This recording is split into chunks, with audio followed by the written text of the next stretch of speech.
Mesdames et messieurs, voici l'histoire de Peter le Flamand, le petit épargnant.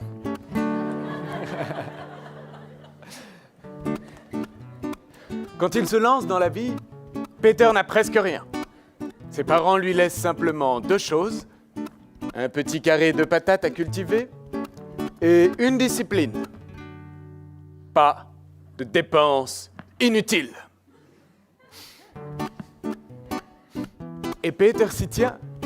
Il travaille comme un forcené. Il s'endette raisonnablement. Il investit prudemment. Et c'est comme ça qu'aujourd'hui, il est le plus grand propriétaire terrien du canton. Mais malgré sa réussite, Peter ne change rien. Tous les dimanches, à la messe, il est là, au dernier rang, à sa place. Il porte un vieux costume, tout élimé, tout rapiécé, le même depuis 30 ans. Pas de dépenses inutiles. Enfin, autour de lui, personne n'est dupe, hein. Tout le monde le sait, tout le monde le dit.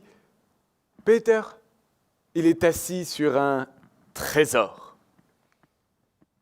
Et en plus de toutes ces terres, dans la vie, Peter, il a 3 enfants. Le grand, la petite et l'autre. Et pour ces enfants, les choses sont très claires. Le vieux, là, c'est pas un petit épargnant. C'est juste un gros radin. Mais alors, radin jusqu'au bout, quoi. Mais non. Non, si Peter est comme ça, c'est parce que dans le fond, il les aime, ses enfants. Et pour lui, la seule chose qui compte dans la vie, c'est ce qu'il leur laissera en partant. Mais ça, évidemment, il est incapable de leur dire. Alors, dans la ferme de Peter le Flamand, les années ont beau passer, les enfants restent. Et ils y pensent tous les jours, au trésor. Mais le sujet est tabou, alors personne n'en parle et tout le monde attend. Et puis un jour, ça y est, à force d'attendre, Peter le Flamand tombe malade. Enfin! Personne ne sait ce qu'il a, mais tout le monde le voit. C'est grave.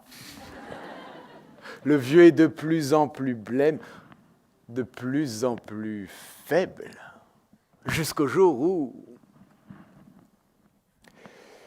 Ça s'est passé à table. Comme tous les soirs, Peter le Flamand est là, entouré de ses 3 enfants, le grand, la petite, l'autre, la soupière et l'horloge. Et comme tous les soirs, tout le monde avale sa soupe sans dire un mot. Et ça fait des grands... Et ça fait des grands... Quand soudain,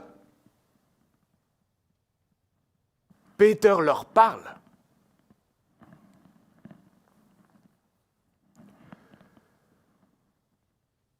Les enfants,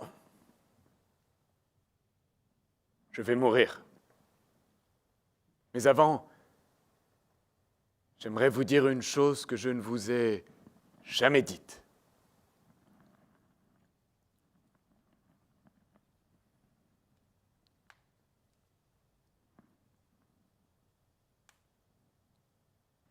Je vous aime.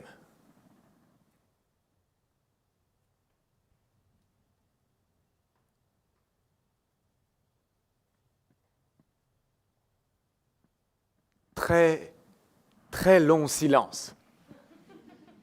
Au bout duquel, enfin, sourire aux lèvres, Peter reprend la parole et il leur explique. Tout ce qui a jamais compté dans sa vie, c'est eux. Alors, en partant, eh bien, il leur laisse un véritable trésor. Mais comme tous les véritables trésors, il va falloir le trouver. Mais rassurez-vous, mes chers enfants, Tout est dans nos terres. Et le lendemain, Peter le Flamand est mort. Alors ses enfants l'enterrent dans son vieux costume, tout élimé, tout rapiécé. Pas de dépenses inutiles, hein? Et après la messe et le vin d'honneur, frères et sœurs se retrouvent à table pour dîner, et au vu des circonstances exceptionnelles, ils sont bien obligés de se parler.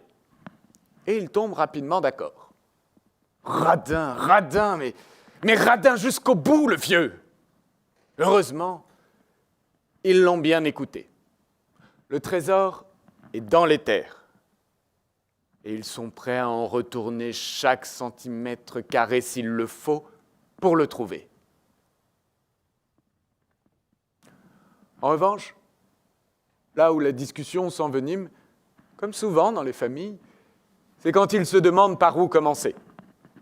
Là, chacun a sa petite idée, chacun veut parler plus fort que les autres, et c'est la dispute.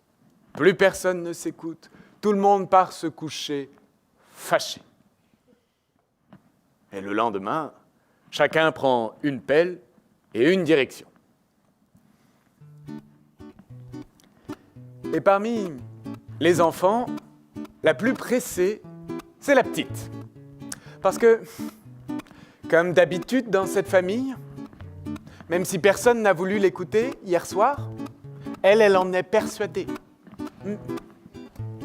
Le seul endroit où le vieux a pu enterrer son trésor, c'est dans le champ historique, là où tout a commencé, le champ des grands-parents. Alors elle y va. Devant elle, un champ entouré d'arbres. Alors elle prend sa pelle et elle s'y met. Elle plante, elle pousse, elle retourne. Elle plante, elle pousse, elle retourne. Elle plante, elle pousse, elle retourne. Elle plante, elle pousse, elle retourne. Elle plante, elle pousse, elle retourne, elle plante, elle pousse, elle retourne, elle plante, elle pousse, elle retourne. Et la voilà au bout du champ, face à la haie. Et face à la haie, elle est comme face à un doute. Et si elle avait eu tort?